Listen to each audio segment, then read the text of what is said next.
Hey, it's Tucker Carlson. This spring, word began to circulate in Washington that the House Oversight Committee, under its new chairman, Congressman Jamie Comer, had discovered criminal behavior after reviewing thousands of pages of the Biden family's bank records.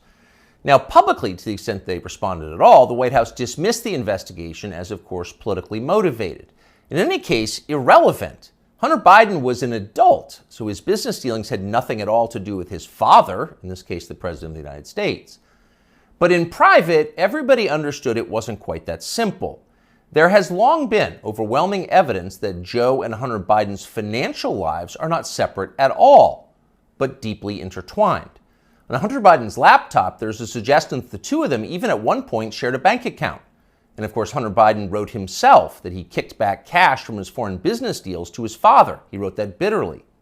So the Oversight Committee's investigation was potentially a disaster for the White House, a scandal, possibly even the prelude to criminal charges. So in order to get ahead of all of that, Joe Biden's handlers did the one thing they could do. They set up an MSNBC interview to preemptively whitewash whatever Jamie Comer might find. Here's the result of that. This aired on May 5th. Sir, there is something personal that's affecting you. Your son, while there's no ties to you, could be charged by your Department of Justice. How will that impact your presidency? First of all, my son's done nothing wrong. I trust him. I have faith in him. And it impacts my presidency by making me feel proud of him. Okay, time for the master class for free. You can audit it. Here it goes. Sir, showing appropriate respect, says the shill, there is something personal that's affecting you. Note the wording. Personal, not of public concern, nothing law enforcement might be interested in, but personal, a sad family tragedy. That's the framing. And then this, a sentence choreographed to the letter. Your son, while there's no ties to you, could be charged by your Department of Justice. Got that? Well, there's no tie to you. So the answer is, in fact, in the question. Whatever Hunter Biden goes down for, and we know he is going to be charged because MSNBC said so, but when that happens, that's Hunter's problem. It's got nothing to do with Joe Biden. Rest easy, America. 5 days later, the Oversight Committee released its findings, and they were, in fact, devastating. Quote, bank records show the Biden family, their business associates, and their companies, their many companies, received over $10 million from foreign nationals and their related companies, the committee wrote. Investigators had, quote, identified payments to Biden family members from foreign companies while Joe Biden served as vice president and after he left public office. So actually there was something there. It was a scandal. Racketeering, money laundering, wire fraud, those are some of the crimes the Bidens seem to have committed, in addition, of course, to selling out the United States for cash. So what would happen to them? Well, Donald Trump had an idea, quote, they'll hit Hunter with something small to make their strike on me look fair. Trump wrote that about 2 weeks ago, and it turned out those were prescient words. This morning, Hunter Biden pleaded guilty to pretty much nothing. Biden pled to 2 misdemeanor tax evasion charges, then entered a diversion on a federal gun charge. That's it. As far as Merrick Garland's Justice Department is concerned, Hunter Biden is done.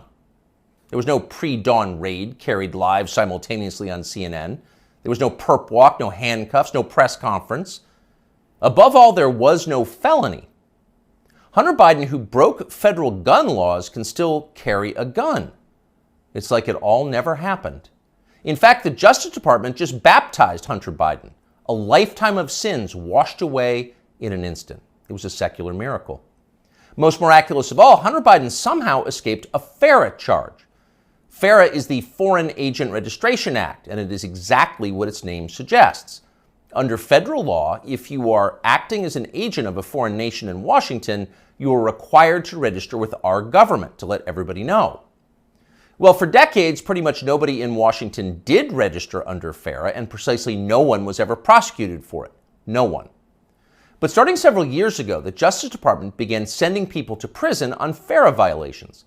The official explanation was, we're cracking down on foreign influence in Washington. And of course, privately, everyone in Washington laughed. They knew that was absurd. In fact, it's the opposite of the truth. Foreign powers have never had more power in Washington. Their agents are everywhere, in every federal agency and throughout business. down to and including in executive positions at various social media companies.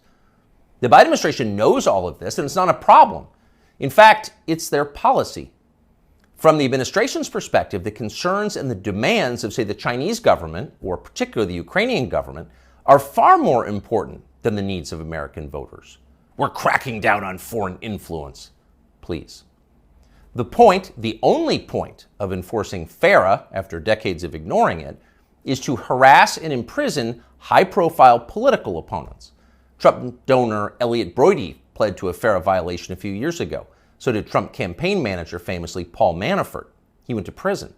Last year, the DOJ went after Trump confidant Steve Wynn under FARA. But in the end, the Biden administration overreached so comically that the whole thing was thrown out by a judge. But they tried. So as long as they're trying, if it was a fair system, Hunter Biden would be first on the list of those next to be charged with a FARA violation. In fact, many of them. Hunter Biden was a foreign agent. He never registered as one. But for years, that's exactly what he was. He sold access to his father and other lawmakers to the Chinese and the Ukrainians and countries throughout the world.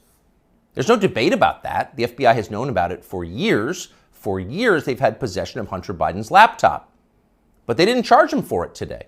They never will. Why? Well, you know the answer. Hunter Biden has good genes. A more interesting question, though, which is another question the feds will never consider, is what does Hunter Biden do for a living now? This is a man with no obvious job and, of course, zero skills. He spent midlife smoking crack. Yet somehow he's managed to live pretty well despite rising inflation. He's been living in big houses in the costliest residential neighborhoods in the world. He's been paying his stripper baby mama $20,000 a month in child support. And he has retained a team of the most expensive lawyers in the country who spend quite a bit of time sending threatening letters to anyone who asks questions about how they're being paid. We can confirm that firsthand. So again, what does Hunter Biden do for work? That's a fair question, and tonight we have the answer. For years, Hunter Biden was an influence peddler. Now, Hunter Biden is a self-actualizer. He self-actualizes for a living. He gets in touch with himself, his feelings, and he follows his muse. Here he is explaining his new vocation in a 2019 ABC News interview. This is new. It's your studio. Yeah. But now he's opening the doors to a place never captured by a paparazzi's lens, his refuge, an art studio where he finds solace in painting. What's the goal eventually? No goal. That's the perfect part about it. It's just, it literally keeps me sane. His refuge, far from the paparazzi's lens. In other words, we're not the paparazzi, we're ABC News. What's the goal of this? Your refuge. There's no goal, he says, grinning with those fake teeth. It just keeps me sane. But actually, there was a goal. And if you didn't know what a virtuous person Hunter Biden was, you might think it looked a lot like money laundering. 2 years after that interview, Hunter Biden was selling prints of his art. And to be clear, just the prints, not the, quote, art itself, but effectively photocopies of it for $75,000 a pop. Apparently, Hunter Biden moved 5 of these repros in just days. That's $375,000 in less than a week for signing copies of your fake art. As for the paintings themselves, childish self-indulgent blots, those sold for $500,000 apiece. So the question is, who bought them and why? It'd be interesting to know. There's a story there for sure, but of course we have no right to know. There's no public policy implication. It's not like Hunter Biden's finances have anything to do with his father's finances. Meanwhile, once his father did become president, corporate publisher Simon & Schuster lined up as well to pay Hunter Biden's bills. According to news reports, Simon & Schuster gave Hunter Biden millions of dollars for his highly selective account of his wholly unaccomplished life. And then the publisher lined up brainless celebrity endorsers like Dave Eggers and Stephen King to promote it. King, who apparently will say anything if it helps the party, called Hunter Biden's silly manuscript a, quote, harrowing and compulsively readable memoir. And then Stephen King described Hunter Biden himself as beautiful. Needless to say, the book sold miserably, but Hunter Biden got to keep the millions, and that was the point. And so on. This kind of thing apparently happened a lot. Again, there seems to be a story here, and we think it's probably worth learning a lot more about it and bringing it to you. In the coming weeks, we will. In the meantime, though, the question is, what can we learn from Hunter Biden's plea deal today? First off, the obvious. For the children of the people in charge, there are no penalties. There are only upsides. They're princelings. They can do what they want. You are not. Therefore, you can't. So don't get any ideas about cheating on your taxes or violating federal gun laws unless you want to celebrate next year's Father's Day through the glass in the visitor's room.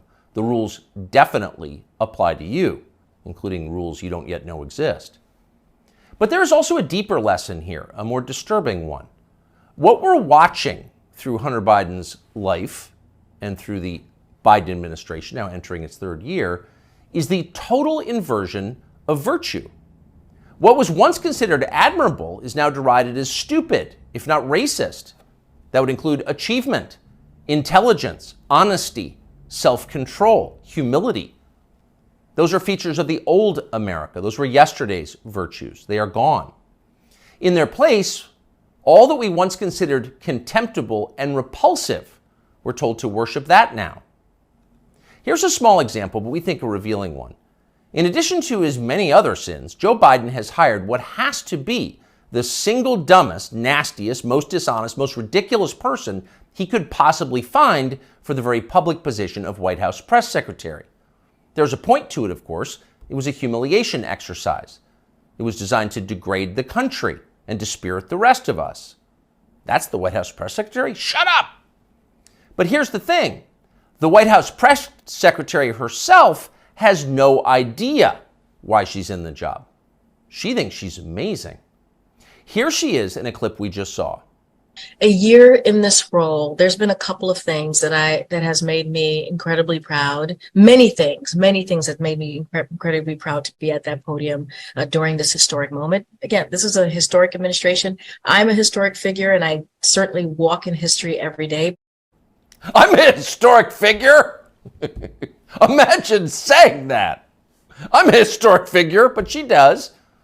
And she says it in a burst of sincere self-congratulation, marked by her signature bad grammar. Illiterate, but proud. Of course she's proud. Karine Jean-Pierre is now a historic figure, just like Hunter Biden is now an important artist. It makes you feel stupid for going to work. Younger people say the news is full of lies. In Kennedy's motorcade. 239 people.